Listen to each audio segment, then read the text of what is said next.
qualidade de vida, do bem, da saúde mental, da sua saúde física, da sua dimensão intelectual, da sua dimensão humana.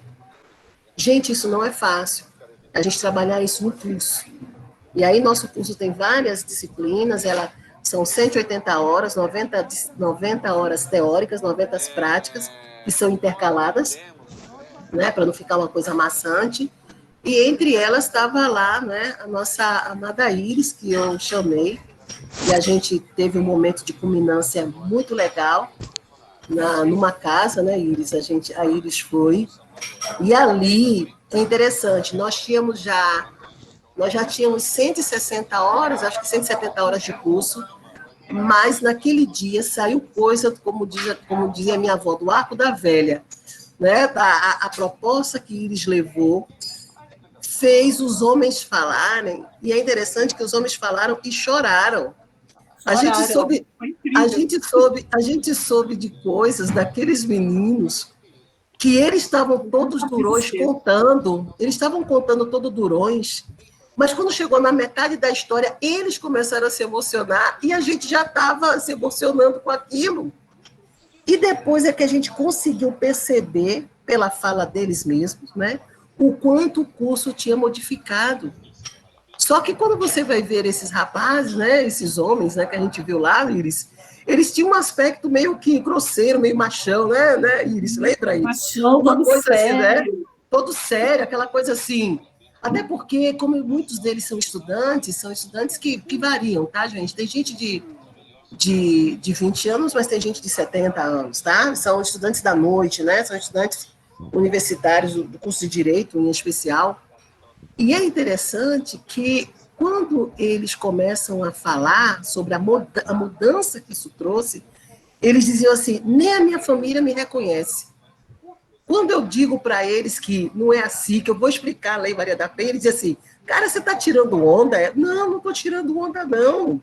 E aí eles passam por um processo muito interessante, que é de tentar convencer as pessoas que eles mudaram. Porque as pessoas que estão em volta deles têm um antes e está tendo um depois que elas não reconhecem. Não, mas não era assim que você pensava. Você está tirando onda, né? Você está de brincadeira com a gente. Não, você... E aí eles começam a falar, né? E eles começam a falar da lei, eles começam a dizer que acreditam na lei, eles começam a dizer que a lei, que é uma coisa, uma frase muito minha, muito deles falam assim, como diz a professora Regina, ela não é perfeita, mas é uma lei completa, e que eles começam a perceber que as falhas da aplicabilidade da lei está naqueles que não conseguiram se descobrir e que vivem aquele primeiro momento da pedagogia do oprimido. A relação dialética entre o opressor e o oprimido de si mesmo. Né?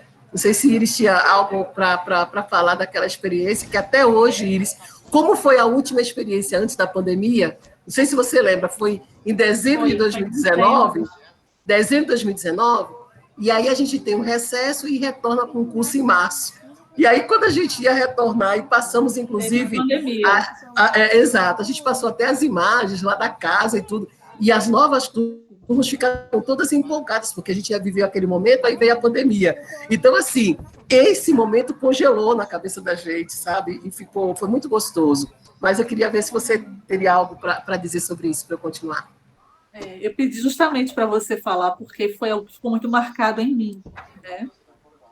Como palestrante, naquele momento ali, eu estava contribuindo tão pouco, mas quando eu ouvi o relato de toda a turma, porque a gente teve aquele momento que cada um falou, aquilo me tocou tanto, mas como você falou, quando os homens começaram a falar, eles começavam assim, meio tímidos, e de repente eles se soltavam, falando principalmente das mudanças internas. É quando a gente vê a grandeza de um trabalho como esse e a importância do esclarecimento, da educação, da instrução. Porque não são mulheres que passaram por aquele processo que a gente sabe que é doloroso, que deixa marcas, a gente sabe muito de perto disso. Mas quando você vê um homem falando daquela experiência, em algum momento da vida, ou ele foi até mesmo direto ou indiretamente o agressor, ou ele foi testemunha de uma agressão, e aí ele passa por essa formação para entender toda essa questão do psicológico, do social, e ele se transforma, ele tem prazer de compartilhar com outras pessoas o quanto aquilo transformou ele. Para mim, foi uma das experiências mais ricas que eu tive na minha vida. Eu ainda hoje falo com muitas pessoas que eu conheço da beleza que é esse treinamento das defensoras e defensores do Instituto Maria da Penha, pela transformação íntima que ele traz, pelas reflexões que ele gera. E se torna tão importante porque ele acaba sendo mais um agente de prevenção e combate a esse crime, porque as pessoas estão mais conscientes, né? Elas sabem não só das consequências jurídicas, das penalidades que a lei vai trazer, mas elas passam a entender, elas passam a se colocar no local da pessoa que vai passar por aquilo, vai sofrer aquela agressão, que vai ficar com os traumas, que vai ficar com toda aquela história dentro dela. Então, esse trabalho me emocionou muito. Foi um presente, porque foi na semana do meu aniversário, né? Foi um presente lindo. Foi isso mesmo, foi na semana do seu aniversário, foi isso mesmo. Foi lindo, eu fiquei muito emocionada. A gente estava numa casa que foi emprestada por uma amiga, e é uma casa que tinha piscina, Silene, e tinha piscina e tudo, então eles estavam muito à vontade, eles não esperavam que a gente ia chegar àquele momento, porque era um momento ali de culminância, tudo. E eu gostei do ambiente em que nos favoreceu, porque eles se sentiram... Embaixo do pé de manga. Exato. Exato. O ambiente foi muito gostoso, porque eles se sentiram, primeiro, muito confiantes. Era um momento que já tinha, né, mais de 5 meses ali de convivência, né, que eles estavam muito confiantes, e que ali estava tão à vontade, foi um momento de tanta solidariedade, e ali começou a fluir algo muito bom. E que eles estão até hoje, né? Nós tivemos o trabalho remoto, nós fizemos o curso, teve que ser remoto, e eles atuaram, eles trouxeram uma experiência, eles falaram com as pessoas, né, mesmo no Zoom, e tivemos alguns momentos de saída, de doação e tudo, mas eles estão agoniadíssimos, assim, já receberam o certificado, né? O certificado que a gente entrega é assinado pela própria Maria da Penha, né? Até então não era assinatura remota, ela assina todos os documentos do consulado norte-americano, porque o consulado tem uma parceria com a gente desde 2010. Essa parceria não é financeira, mas é um apoio institucional. E também a instituição, a universidade, né? A universidade também, que assina. Então, é um certificado que ele tem um valor muito grande, inestimável para cada um de nós, porque é o único certificado que a Maria da Penha assina, que é bem interessante, né, em todo o Brasil, e que eles se sentem extremamente honrados, porque quem está assinando é a mulher da lei, né, como eles dizem, é a mulher da lei. Ai, que maravilha, Regina. Gente, olha, fiquem à vontade, vocês que estão aqui nos acompanhando. Se vocês quiserem tirar alguma dúvida, fazer alguma pergunta, fiquem à vontade. A gente tem pelo menos mais 20 minutinhos aqui, tá? Então aproveitem, até porque é raro conseguir um horário com tia Regina. Aproveitem muito. Tá? Boa noite, Regina. Olá, olá. Tudo bom? Eu sou Tarsana, faço parte do Rotary também. Eu tive o prazer e é emocionante conhecer a da Penha. Ela esteve no simpósio na Unipol. Não sei se você estava, mas ela estava. Estava. Nós levamos ela até lá, sim, eu me lembro. Lá em Vitória de Santo Antão. E eu ministro disciplina justamente em empreendedorismo de direitos humanos. Então, já de pronto, lhe faço um convite. Se você aceitar, né, a gente fazer. Eu estava pensando aqui cá com os meus botões, não só você, mas a colega do Rotary também, a gente fazer para as alunas, quando começar agora o semestre, uma live dessas lá, para que a gente possa levar para elas, que é o que a gente discute sempre. E eu também trabalho no município aqui perto, que eu dou uma assessoria com a Coordenadoria da Mulher de Xangrande. Então, é muito, muito perto, né? E faço parte também do Conselho Estadual de Defesa do Direito da Criança e Adolescente. Então, eu vivo direitos humanos. Você falando aí, eu me emocionando, porque a gente sabe o que é, né? parece simples, é um curso, é uma palestra para quem não vive, mas para essas pessoas que viveram isso é muito, mas muito importante e muito significante. É interessante porque os voluntários, eles têm como um projeto para entregar, né, que é de conclusão de curso, um trabalho de intervenção, seja na escola, seja numa empresa, numa comunidade. Então, eles ficam como coordenadores, eles têm que elaborar um projeto e têm que executar o projeto. E é interessante porque eles começam a se apropriar dos conceitos, do conceito à praxis. Então, eles se apropriam como aquelas pessoas que começam como idealistas, começam a ver a possibilidade de que aquilo tudo vai acontecer.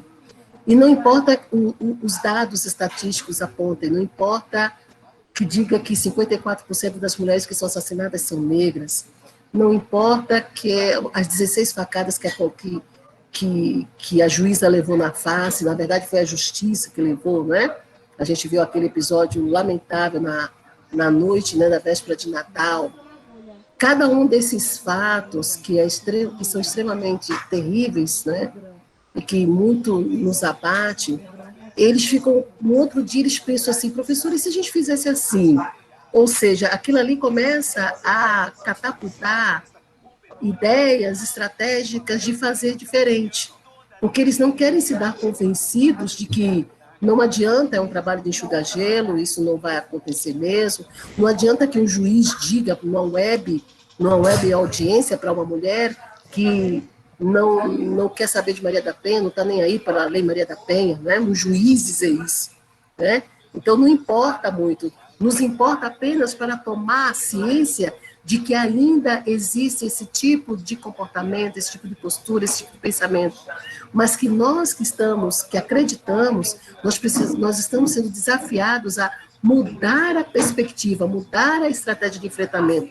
O que nós podemos fazer?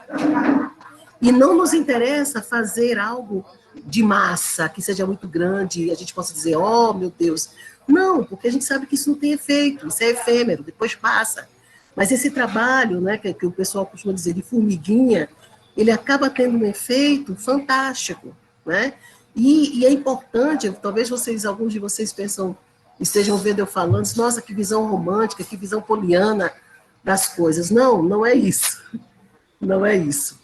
É porque a gente não pode se dar por vencido, porque a Maria da Penha, quando levou aquele tiro, gente, ela estava dormindo de costas. Ela tem uma parte que ela diz assim, acordei de repente com um forte estampido dentro do quarto, abri os olhos, não vi ninguém, tentei mexer-me, mas não consegui. Imediatamente eu pensei, meu Deus, o Marco me matou com um tiro. Um gosto estranho de metal se fez sentir forte na minha boca e eu me encontrei ali paralisada. E aí ela diz assim que, de repente, ela se lembrou das filhas. Eram 3 filhas, uma de 1 ano e 8 meses, a outra de 4 anos e 6 meses e a outra de 6 anos e 8 meses. E ela diz que tentava se mexer, mas ela não conseguia. Ela não conseguia levantar a cabeça, erguer.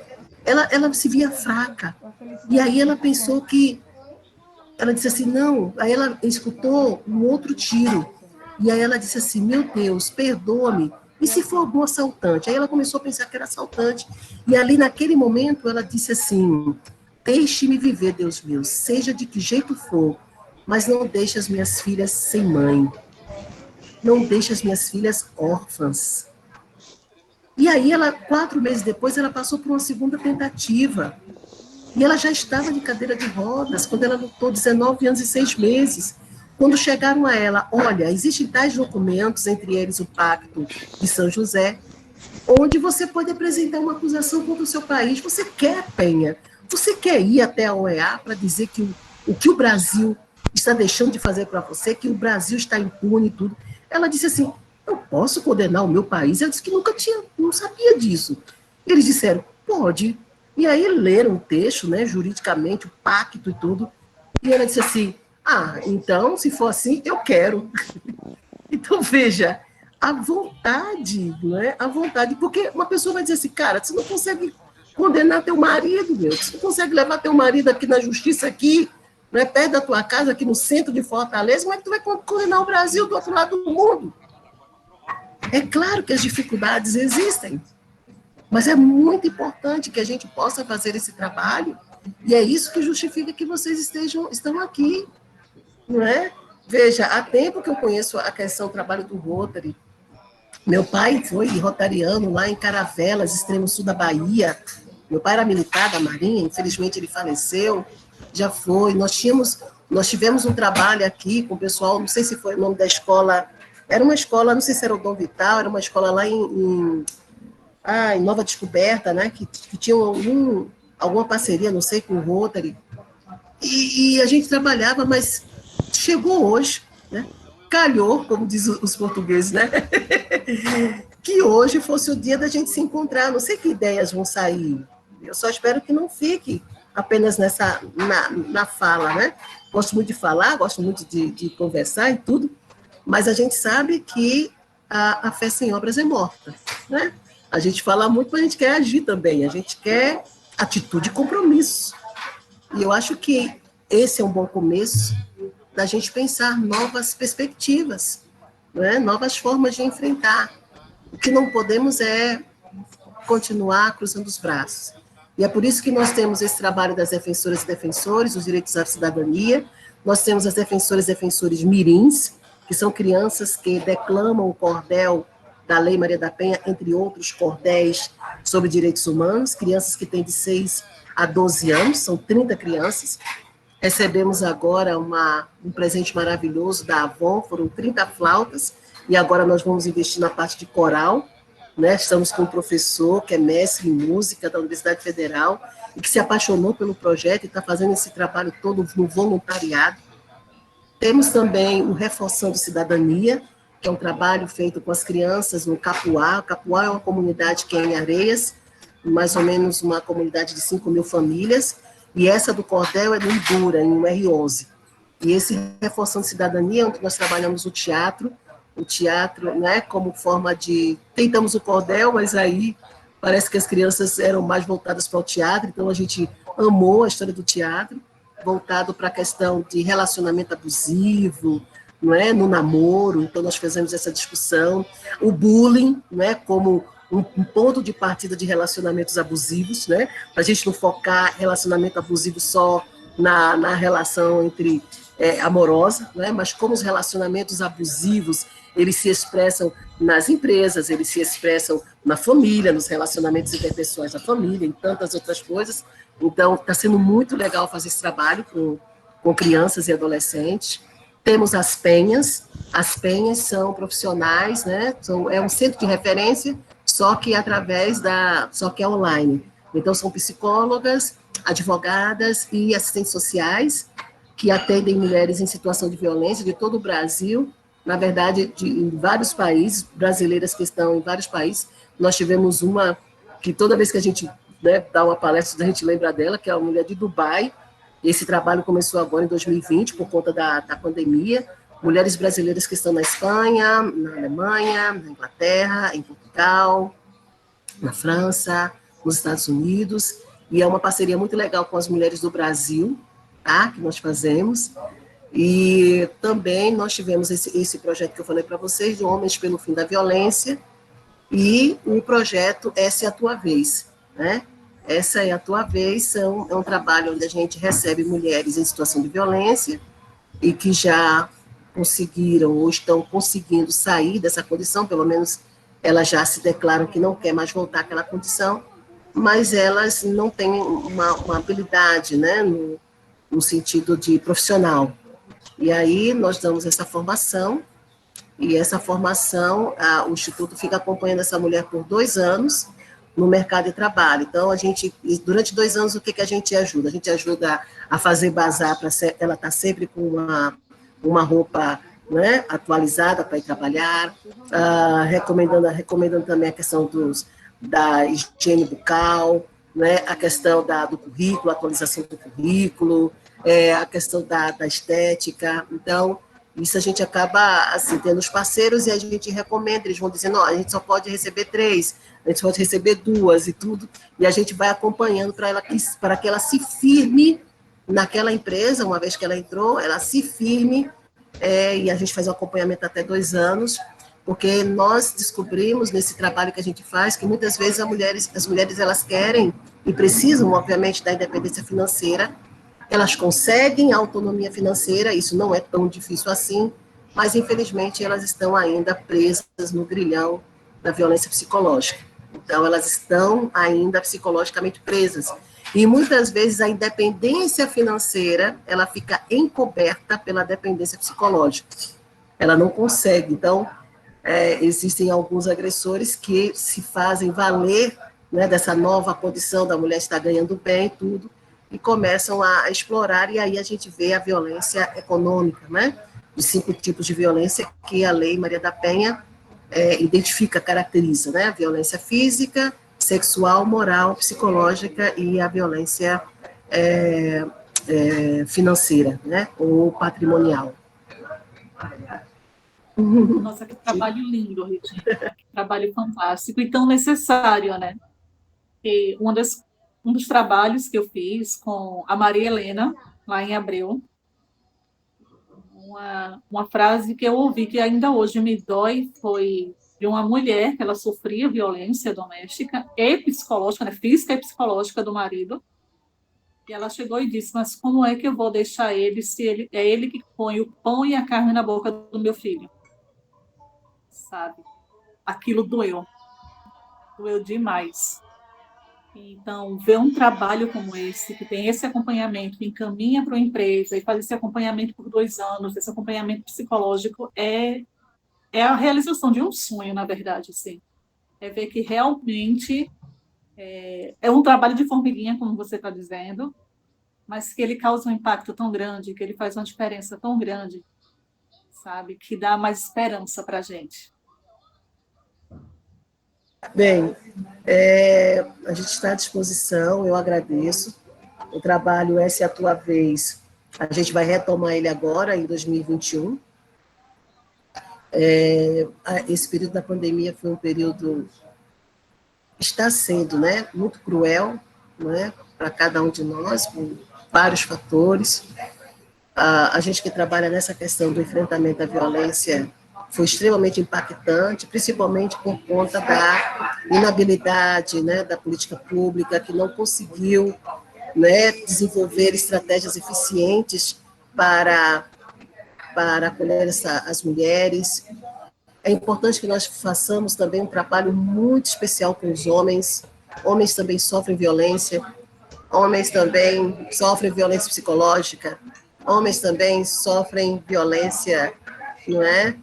Psicológica, patrimonial, não é? Sofrem violência moral.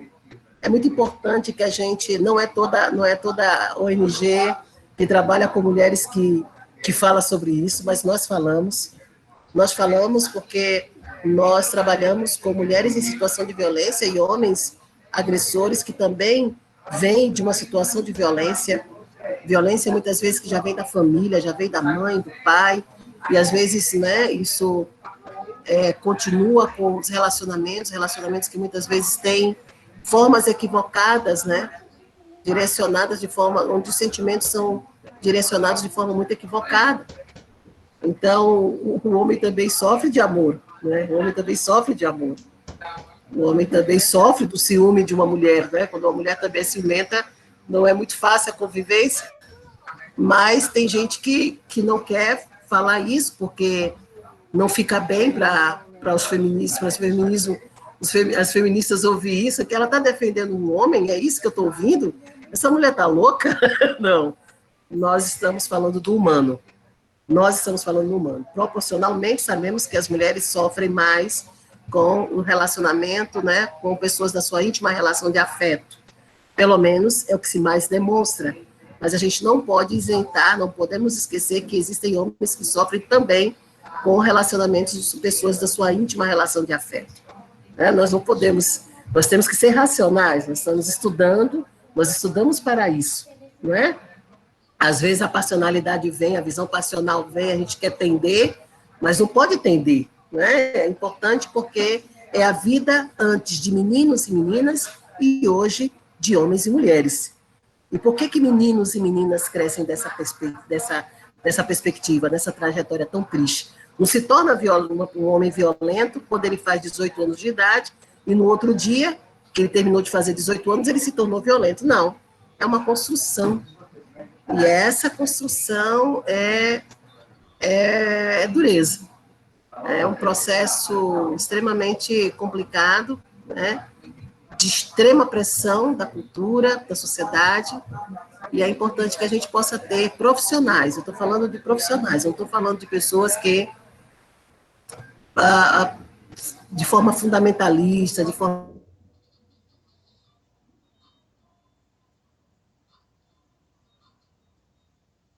uma pessoa que tem a leitura e que trabalha a questão da condição humana de existir, não é? Ainda, como eu já falei, proporcionalmente, a gente tem estatísticas aí que provam várias coisas, mas o provar de muitas coisas das estatísticas não anula, não nega, não apaga as tantas outras, né, que existem.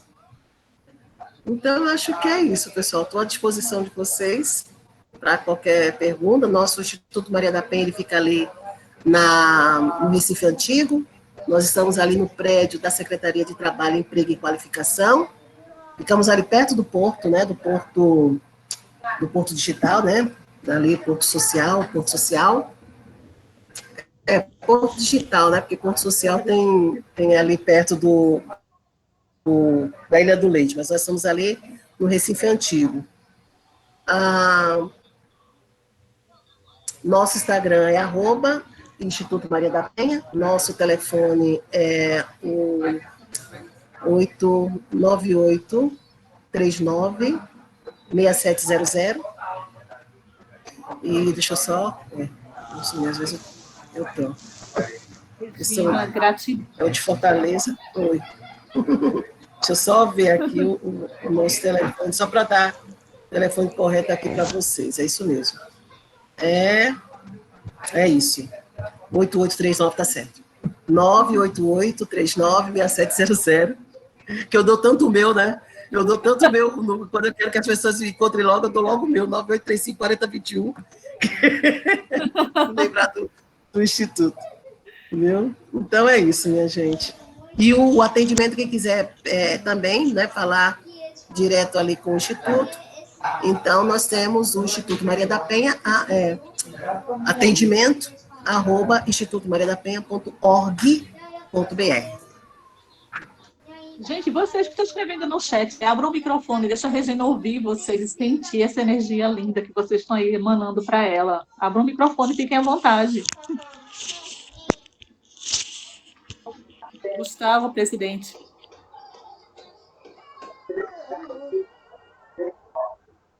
Oi, sou o Gustavo, sou o presidente do Rotary Recife Novas Gerações e assim, eu adorei para mim foi um conhecimento que para mim realmente eu não conhecia. A gente ouve muito sobre Maria da Penha, mas a gente nem sempre consegue se aprofundar ao nível que a gente conseguiu hoje aqui. Gostei muito, adorei muito mesmo saber. Vou procurar mais, saber um pouco mais e estou maravilhado mesmo. Muito obrigado mesmo. Obrigada, Gustavo, muito obrigada.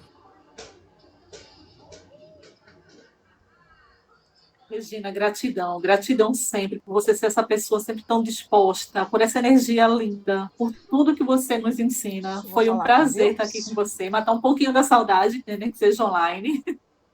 A gente espera que tudo isso passe logo, para que a gente possa se reunir. Para a gente fazer a entrega do prêmio. É mesmo. Eu não sei se vocês estão conseguindo ver direitinho, esse é o livro da Maria da Penha, não sei se está muito escuro para vocês. Está bem escuro. Está bem escuro, né? Deixa eu ver se dá. Aqui está melhor? Dá para ver melhor? Melhorou. Pronto. Esse aqui é o livro, Sobrevivi e Posso Contar. E aí, se vocês quiserem o livro, ele vem direto, né, de lá de Fortaleza. Entra lá no Instagram, solicita, tá? E aí, ele ainda é R$50, desde 2012. Mas é muito bom quando a gente vai à fonte, conhece um pouco da história. Aqui também tem a Lei Maria da Penha, aqui tem todo o processo que ela passou, e ela exatamente o texto do documento que foi até a OEA. Eu queria que a gente pudesse abrir para tirar uma foto, né, Iris? Que eu tenho que mandar para a Penha. Gente, vamos abrir aqui rapidinho as câmeras, pelo menos, para a gente fazer uma fotinha com a Regina. Essa foto vai lá para o Instituto, gente, é rapidinho. Tem que colocar lá, eu vou ter que colocar lá a foto para a gente poder... E a Jace e o Tiago, se puderem também tirar foto para a gente postar lá no Insta, eu agradeço muito. Por favor. Presidente, eu sei que o senhor não gosta muito de aparecer, mas é só 5 segundinhos, presidente. Tiago, Jace, se vocês puderem abrir rapidinho a câmera. Olha, a Ana Cantarelli está aqui. Ana, bem-vinda, meu amor. Boa noite. Oi. Peraí, filho. Só o Gustavo, né? O Gustavo, a Ana agora. Linda Regina! Boa noite, todo mundo. Um beijo para vocês. Boa noite, boa noite. Beijo. Verdade, André, verdade. Ele botou o quê? Nós homens precisamos ouvir o quê? Eu não vi. Ah, tá. É verdade, é verdade. Mas falas assim. A gente tem falas para vocês também. Vocês não devem ser e nem aceitar a brutalidade que a cultura quer que vocês sejam, não. Isso é muito importante. É muito importante a gente falar sobre isso. É muito importante, né? Vocês assumiram uma carga que não são de vocês, mas, infelizmente, se vocês não assumirem, é como se vocês não pudessem ser aceitos. Vocês não têm um passaporte para viver nessa sociedade. A gente precisa quebrar, né? Assim como as mulheres precisam quebrar o silêncio, tem homens que precisam também quebrar o silêncio. mas não com agressão. Quebrar o silêncio precisa desabafar, não é? Ok, minha gente. Então, muito obrigada. Que Deus continue abençoando vocês poderosamente em Cristo. Né? Nós também temos um trabalho com mulheres que sofrem a violência no contexto cristão. E é um trabalho que a gente precisa fazer com muitos ministérios de casais. Bom, enfim, são tantas formas equivocadas, né? Mas a gente tem como trabalhar, a gente tem que ter o bom senso. E é o que eu peço muito a Deus, é discernimento, né? Discernimento para a gente poder enfrentar essa batalha que não é muito fácil na nossa jornada. Tchau, tchau, pessoal. Deus abençoe. Tchau, Regina. Gratidão, que Deus te abençoe. Gratidão. Até a próxima. Gratidão para você também, Iris. E você já sabe que já está tem uma turma agora que está concluindo, vai se formar agora em março. A gente está esperando você. Eu vou fazer também um convite para ti. Já faço aqui que você não pode negar na frente dos seus pais. Prazer. Você já está comprometida, viu? É compromisso e atitude. Beijo, gratidão. Beijo, gratidão. Gratidão a cada um de vocês que estiveram aqui conosco. Foi uma noite linda, foi só o nosso primeiro encontro e mês que vem estaremos de volta. Tchau, tchau.